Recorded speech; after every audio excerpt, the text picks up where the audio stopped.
All right, so are you ready to dive into this? Yeah. Today we're going to be looking at persuasion and manipulation. Oh, yeah. And you gave me some really, really interesting sources for this one. We've got classic psychology. We've got body language secrets.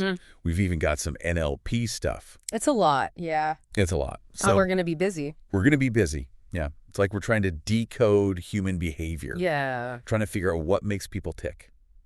I like that. Yeah. And how all of those hidden motivations can be used to influence them. For better or for worse. Right, yeah. For good or for evil. Exactly. Right. So our goal today is to kind of give everyone listening the knowledge to spot those manipulation tactics. But we don't want to stop there. Yeah. We're also going to look at how we can use this ethically to become more persuasive ourselves. Because who doesn't want a little more influence, right? I mean, yeah, wouldn't that be nice? A little bit. Yeah, a little bit. So Influence is a powerful tool. It is. For sure. It is. And I think that's why it's so important to understand the darker side of it as well. You know, the manipulation tactics and the personality types that can be used against us. Okay. That's why one of the sources that you shared, manipulation and dark psychology, it introduces this idea of the dark triad. Have you heard of that? I have heard of the dark triad, yes. Okay. Yeah, it's... a little scary. Yeah, it is. It's, I mean, it's like narcissism, Machiavellianism, and psychopathy. Yeah. And these traits can be pretty alarming. Yeah. Especially when they're used to manipulate and exploit others. Yeah. It's a little unnerving to think about. It is a bit unsettling. Like how these could be used against us. Yeah. You know? Yeah. Out in the world. Yeah. I mean, you're right. It is unsettling. But you have to keep in mind that these traits exist on a spectrum. Right. We all have them to some degree. Okay. It's when they become dominant and are intentionally used to harm others that they become truly dangerous. So it's not just about having these traits. No. It's about the intent behind them. Yeah. Okay, that makes me feel a bit better. Yeah. Can you give us some examples of how these dark triad traits might show up like in real life manipulation? Oh, yeah, for sure. Let's say you're dealing with a coworker who's constantly trying to take credit for your ideas or belittling your contributions. You've never had that right. Never. Never. That could be a sign of narcissism, a need to feel superior and inflate their own ego at your expense. Okay, so they're putting you down to build themselves up. Yeah, basically. Okay. Classic office power move, right? It is. It is. Yeah. What about Machiavellianism? Yes. How does that play out differently? Well, someone who is high in Machiavellianism is a lot more strategic and calculated in their manipulation. They might use charm and flattery to gain your trust. Only to use that trust later to manipulate you into doing something that benefits them. Oh, so you think that you have like a friend. Right. Or something. Yeah. But they're actually just using you. Exactly. It's about coldly using others as pawns. Wow. To achieve their own goals. That's chilling. It's a little bit scary, isn't it? Yeah. So it's less about emotional outbursts and more about carefully crafted schemes. Yeah. I see. Yeah. Machiavellianism. Okay. That's the one to watch out for. I'm watching out. Be careful. I am. So the book also dives into some specific manipulation tactics. Yes. Things like traumatic one-trial learning. Which sounds especially scary. That one is a powerful and often disturbing technique. Okay, so imagine. Okay, good. What is it? You have a boss. Okay. And they publicly humiliate an employee for a minor mistake. The impact of that is so strong that everyone else in the office is now terrified of making even the slightest error. Wow. That single traumatic experience has effectively controlled everyone's behavior. So it's like a psychological shock tactic? Yes. That creates a lasting impact. Exactly. That's terrifying. It can be, yeah. But it also makes these concepts more real and relatable, right? Well, it does, yeah, because you just... When you hear a story... Yeah, exactly. It becomes a lot more real. You can imagine it happening. It makes you think, oh, I've seen that. Yes, for sure. I've seen that happen. I think we all have. Yeah, yeah. The source also discusses positive and negative reinforcement as manipulation tactics. Okay. So those are kind of like basic learning principles. Right, right. Like when you're training a dog. Yeah. But they can be applied to people as well. Really? Yeah, absolutely. Okay. Think of it this way. An abusive partner who showers their victim with gifts and affection after an episode of violence. Yeah. That's positive reinforcement designed to keep the victim trapped in the cycle of abuse. Oh, wow. They associate the good times with the bad, Right. making it harder to break free. Oh, that's so sad. It's heartbreaking. Yeah. And it really shows how these seemingly simple concepts can be twisted and used to exploit people. Yeah. And that one is an example where it's not so obvious. Right. Right. Yeah, exactly. Because you think, oh, that's nice that they're being so sweet and giving gifts. Yeah, you would think that.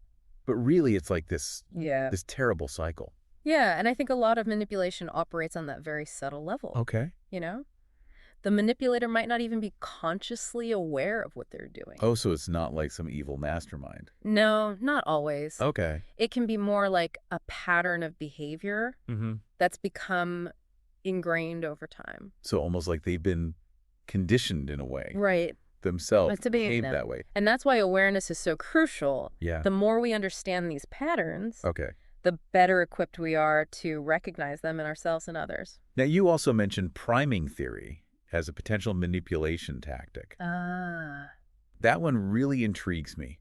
I don't know if I fully grasp it. Okay. Yeah. Can you explain a little more? Priming theory is really fascinating because it shows how subtle cues can influence our thoughts and behaviors without us even realizing it. So it's almost like subliminal messaging. It's kind of like that, yeah. Yeah. Imagine you're a marketer trying to sell a new energy drink. Okay. You could subtly prime consumers by placing images of athletes and fitness enthusiasts throughout your advertising campaign. Okay. Even if they don't consciously register these images, they might unconsciously associate your drink with athleticism and performance, making them more likely to buy it. Wow. So you're planting these seeds in people's minds that influence their decisions without them even being aware of it. Wow, that's pretty powerful stuff. Yeah. It is. And a little unsettling. It is. It's kind of scary, actually. It is. It raises some interesting ethical questions about how these techniques are used. Yeah, because people don't even know that they're being influenced. Yeah. They can't really defend against it. Right, exactly. Yeah. It's like that saying, with great power comes great responsibility. Comes great responsibility. Yeah. That's exactly what I was thinking. Exactly. And as we delve deeper into this world of persuasion and manipulation, it's important to keep that responsibility in mind. For sure. Okay. So let's take a break. Okay. And then when we come back, we'll talk about how to use all this stuff. Yeah, how to use it ethically. For good. To get what we want. That's right. All right. We'll be back in a minute. Sounds good. It's like we're holding this magnifying glass up to human behavior, examining these intricate workings of influence and persuasion. Okay. So we've looked at the dark side, all the manipulation tactics, the personality types that can be used against us. But what about flipping the script? Okay. How can we use this knowledge to become more persuasive ourselves? That is the question, isn't it? It is, yeah. That's where it gets really interesting. One of the sources that you shared, Principles of Persuasion, outlines some fascinating techniques that can be used to influence others in a positive way. Okay, I like that. Yeah. Like ethically. Ethically, yes. For example, there's the principle of reciprocity. Okay. The idea that people are more likely to do something for you if you've done something for them first. So you're creating a sense of obligation? Exactly. Like, if I give you a gift, you feel like you need to give me a gift back. Yeah. It's a deeply ingrained social norm. Okay. Think about those free samples at the grocery store. Oh, yeah. They're not just being generous. They're subtly leveraging that principle of reciprocity to make you more likely to buy the product. I never thought about it that way, but yeah, you're right. I've definitely fallen for that one before. I know, me too. Like those little orange chicken samples. Oh, yeah. At the mall. It gets you every time. Every time. And then I feel bad if I don't buy something. You kind of got to buy something. I do. Yep. And then there's the principle of scarcity. Okay. Things seem more desirable when they're in limited supply. Okay. You know? So it's that limited time offer. Exactly. That makes you feel like you got to act now. Yes, exactly. Or you can miss out. Yeah. The classic FOMO. The FOMO. Yeah, that's a good one. Fear of missing out. Fear of missing out. Marketers are masters at that one. Oh, they are masters of that. Yeah. It really taps into that primal instinct to secure resources. Yeah. You know? Even if we don't logically need the product. Yeah. The idea that it might become unavailable makes us want it more. Oh, so it's like that sense of urgency? That kind of like bypasses our rational decision-making process. Exactly. Wow, these are some powerful techniques. They are. But how do we use them ethically? Ah, that's the question, isn't it? It is, because it feels kind of manipulative. It does. If we're intentionally trying to trigger these psychological responses. It's a valid concern. I think the key is to use these principles in a way that's authentic and transparent. Okay. You know? So don't be sneaky about it. Yeah, don't be sneaky. Okay. For example, instead of using scarcity to create artificial pressure, you can highlight the unique benefits of your product or service. Right. So really focus on the genuine value. Yeah. Not just trying to create FOMO. Right. Just really highlight what makes it special and why people would genuinely benefit from it. I like that. What about social proof? Ah, yes. I've heard that that's a really powerful one. Social proof is the idea that we're more likely to do something if we see other people doing it. Okay. It's like that feeling of, well, if everyone else is doing it, it must be good. Right. Right. It must be okay. Think about online reviews. Yeah. If a product has hundreds of 5-star reviews, I'm more likely to buy it?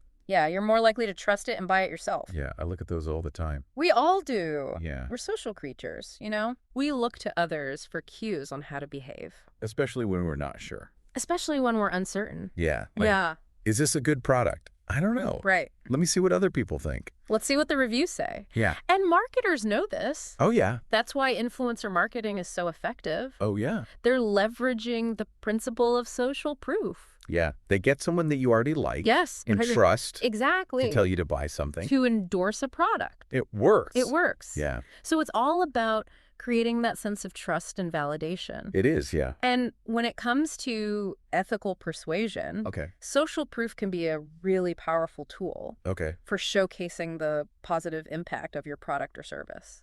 So how would you do that? Well, you could share testimonials from satisfied customers. Yeah. You could highlight positive media coverage. You know? Or showcase how your work is making a difference in the world. Okay, so it's not just about blindly following the crowd. No, it's about... It's about using social proof to build credibility. And trust. I like that. So instead of trying to manufacture that, yes, you're actually showing real results. Real results. Oh. Yeah, I like that. Now, another key principle that emerges from several of the sources is the importance of empathy in persuasion. Yes. So can you explain a little bit more about that? Sure. Empathy is really about understanding the other person's perspective, their needs and their motivations. So the more that you understand your audience, the better you can kind of tailor your message to resonate with them. Yes. And this also ties into the concept of active listening. You know, it's not just about waiting for your turn to speak. It's about genuinely engaging with what the other person is saying. Asking clarifying questions and reflecting back their thoughts and feelings. So it's really about creating a dialogue. A space for genuine connection. Exactly. Yeah, I like that. And understand, and that's where body language comes in again. Ah, yes, body. One of the sources highlights the 5 C's of body language. Context, clusters, congruence, consistency, and culture. Wow, that's a lot of C's. It is a lot of C's. But I think if we break it down, it'll be easier to understand. Let's do it. So context seems pretty straightforward. You have to consider the situation, environment, when you're interpreting body language cues. Exactly. A clenched fist might mean anger in one context, but excitement in another. Yeah, or like a yawn. Yes. Could mean you're bored or it could mean you're tired. Exactly. Yeah. It depends. It does, And then clusters. Yes. We've talked about this before, but it's about looking for multiple signals. Not just isolated gestures. So if someone is avoiding eye contact, but their body is relaxed, and they sound friendly, they're probably just shy. Yeah, probably. Not deceptive. And then there's congruence. It's about making sure your body language aligns with your words. If you're saying yes, but shaking your head no, you're sending mixed signals. Yeah, and that can be really confusing. It can create confusion and distrust. Exactly. Yeah. And then consistency. That's about looking for patterns in someone's behavior over time. Yes. So if they're usually really outgoing, and then all of a sudden they're withdrawn, something might be up. Something's going on. Yeah. It could be a sign of stress, deception, or just a change in mood. Oh, okay. So it doesn't necessarily mean anything bad. No, not necessarily. It's just something to be aware of. You know? Yeah. And finally, culture. Yes. We have to be aware that different cultures have different norms for body language. What's considered polite in one culture could be rude in another. Exactly. Yeah. Okay. So we have to be mindful of cultural differences when we're interpreting those nonverbal cues. That's a good point. Okay, so those 5 C's are a really good framework for understanding the complexities of body language. Absolutely. They really highlight how much more there is to communication than just the words we speak. Our tone of voice, our posture, our facial expressions. All of it. It all plays a role in conveying meaning. And that's why self-awareness is so crucial. It is. Right. We have to be mindful of the signals that we're sending, both verbally and non-verbally. Absolutely. Okay, so... Yeah, this has been a lot of information to digest. It is. So we're going to take a little break, and then when we come back, we're going to dive into even more. I'm ready. Specific techniques. I know, me too. For ethical persuasion. Can't wait. All right, we'll be back in a minute. It's really important to remember that manipulation can take many forms, from those subtle psychological tactics to outright coercion. So we've looked at the dark side, all those manipulation tactics, the personality types, even the psychology of cults. That's been a lot. It has been a lot, yeah. Yeah. But now I'm really eager to shift gears and talk about how we can use this knowledge to become more persuasive ourselves. I like it. Ethically, of course. Of course, ethically. Because there are ways to use this stuff that aren't so good. Yes, definitely. But we want to focus on the good. The good stuff. Yes, the good stuff. Okay, let's do it. Okay. So one of the sources that you gave me dives into the power of framing. Oh, yes, framing. In persuasion. Yeah, framing is so powerful. Yeah. It's basically about how the way we present information can influence people's perceptions and decisions. It really can. Yeah. It can completely change how people see things. Like, I've heard about this a lot with political campaigns. Oh, yeah. Where, a candidate can spin a negative issue into a positive one just by choosing the right words. Exactly. It's all about using language to evoke a specific emotional response. Okay. Or reinforce a particular perspective. Okay. So instead of saying, like, this product is expensive, you could say this product is an investment. Exactly. You're highlighting the value, the long-term benefits, rather than focusing on that upfront cost. I see. Yeah. So the source gives a lot of different examples. Yes, it does. Of how framing is used in, like, marketing, advertising. Everyday conversations. Even to shape our perceptions and influence our choices. So it's like we're all living in this... It is, a little bit. Matrix of carefully crafted narratives. Yeah. It's a powerful concept, isn't it? Yeah, it is. It is. And so the more we understand the power of framing, the better we can critically evaluate information. That's right. And make our own choices. Exactly. So it's not just about being persuasive ourselves. No. But it's about being smart consumers. Yes. Of information. Absolutely. And recognizing when other people are trying to manipulate us. That's right. Don't let them get away with it. Don't let them. Yeah. Okay. Yeah. Now, another source that you gave me talked about nonverbal communication. Yes. Specifically in the context of persuasion. Body language. Yeah. It can be just as influential as our words. I've definitely noticed that. Yeah. I think we all have. Sometimes you can just sense, someone's sincerity or lack thereof. Just from their body language. Yeah. Even if their words are saying something different. Totally. That's because our nonverbal cues, our posture, our gestures, our facial expressions, they often convey our true feelings and intentions, even when we're trying to mask them. So how can we use body language? That is the question. To our advantage when we're trying to be persuasive? Well, the source suggests that the key is congruence. Okay. Making sure our nonverbal cues are aligned with our verbal message. Okay, so like if I'm trying to convey confidence, yeah, I need to have good posture. Yes. Stand up straight. Shoulders back. Shoulders back, make eye contact. Eye contact, okay. Yes. So it's not just about saying the right words. Yeah. It's about embodying the message. Embodying the message. I like that. Yeah. And the source also highlights the importance of mirroring. Ah, yes. Mirror. Subtly matching the other person's body language to create that sense of connection and rapport. We talked about that a little bit with NLP. We did. It's kind of like creating that subconscious sense of harmony. Harmony and understanding. Yeah. And when it comes to persuasion, I can make all the difference. It can. Because when we feel like someone is on the same wavelength as us, we're naturally more inclined to trust them and be open to their message. So if they're leaning forward, yes, I should lean forward a little bit. Subtly. You don't want to be too obvious. Right. But just a little bit. Yeah, okay. And if they're speaking softly, you might lower your voice slightly. Okay, so just kind of match their energy. Match their energy. Yeah. But do it genuinely. Don't be fake. Right. It's not about being fake. It's about creating a space for a deeper connection. Okay.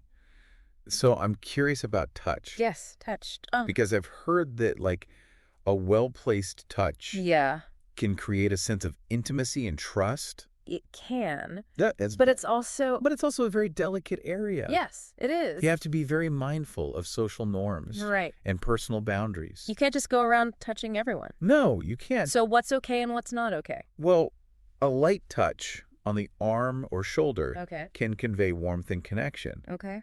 But anything more intimate could be perceived as inappropriate. Right. Or even threatening. Yeah. So it's really about... It's about using touch judiciously and respectfully. Yeah. And always being attuned to the other person's nonverbal cues. Right. Because if they're like recoiling. Yeah, exactly. You need to back off. Yeah. Step back. Yeah. Okay. Okay. So another source you gave me. Yes. Talked about the connection between our mindset and our ability to influence others. That's an important one. Yeah. And it basically said that our beliefs about ourselves and our abilities can impact how persuasive we are. Yeah, absolutely. And I've noticed that in my own life. Oh, really? Like when I feel confident, I'm way more persuasive. Yeah. But when I'm feeling like... Insecure. Yeah, it's a lot harder to get your message across. It is. That's because our inner state is reflected in our outward behavior. Yeah. You know, when we believe in ourselves. Yeah. It shows. It does. In our body language, our tone of voice, our overall demeanor. So it's not about just like... Faking it till you make it. No, it has to be genuine. It does. Yeah, you have to cultivate genuine self-belief. Okay. So how do we do that? Well, the source offers some practical tips for building self-confidence. Okay. Like setting realistic goals. Okay. Celebrating your accomplishments. And surrounding yourself with supportive people. Yeah. So it's like creating this positive feedback loop. Yes. That reinforces that sense of self-worth. Exactly. And then that allows us to show up more confidently. With greater confidence and influence. And the source also talked about resilience. Resilience. It was that ability to bounce back from setbacks. Yes. Because the path to success is rarely smooth. Very rarely. Right. Yes. There are always going to be setbacks. It's about how you handle those setbacks. So it's not about avoiding failure. No. It's about developing the mental and emotional fortitude to persevere through difficult times and come out stronger on the other side. I like that. Yeah, because we're all going to face challenges. We are. It's part of life. But it's how we respond that determines whether we succeed or fail. Yeah. Wow. So this has been quite the journey. It has been a journey. Yeah. From like the dark arts of manipulation. Yes. To like these empowering principles of ethical persuasion. Yeah. We talked about personality types. We have. Body language storytelling. The whole shebang. Yeah, the whole shebang. Yeah. Psychology of cults. Yeah. Self-esteem. It's been a lot. It has. But I think we've covered a lot of really important ground. We have. So everyone listening. Yes. Now you have all of these insights. That's right. That you can draw upon. Yes. Use them wisely. As you navigate, the intricate dance. Of influence and persuasion. You're now equipped to spot manipulation. That's right. But also to become more persuasive. Yes. Yourselves. In a good way. In an ethical way. Yes. Always ethically. Yes. And perhaps most importantly. Yes. To build that self-awareness. That's so important. It's an emotional intelligence. As the foundation for authentic and fulfilling relationships. Yes, absolutely. So knowledge is power. It is. But it's how we choose to use that power. Exactly. That truly matters. So go forth and use these insights wisely. Yes. Ethically. And always with the intention. Yeah. Of creating a more positive and empowering world. I love that. That's a great place to end it. I think so too. All right. Well, thanks so much for joining me on this deep dive. This has been fun. Yeah, it has. Thanks for having me. All right. We'll see you next time. See you later.